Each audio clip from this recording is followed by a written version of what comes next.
Hello guys, good morning. Ayan, fall na dito sa lugar namin guys. Ang ibig sabihin ng fall ay mga taglagas na guys. Bago mag-winter, fall muna.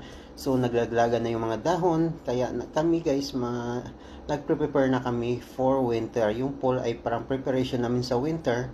So ngayon naglalagas na yung mga dahon. Kailangan na naming maglinis sa yard. Kasi kung hindi mo linisin yung yard guys at yung mga dahon ay nandyan, pag mag-snow yan, wala ka ng pagkakataon na matanggal pa yung dahon at mabubulok na yan pagdating ng spring or summer, doon mo na siya matanggal. So kaya ngayon guys, itong fall na yun, ngayon na to, ang ginagawa mostly ng mga tao dito ay talagang naglilinis sa yard, naglilinis sa alulod, kasi yung alulod natin napupuno yan ng mga dahon kasi naglaglaga na yung mga dahon.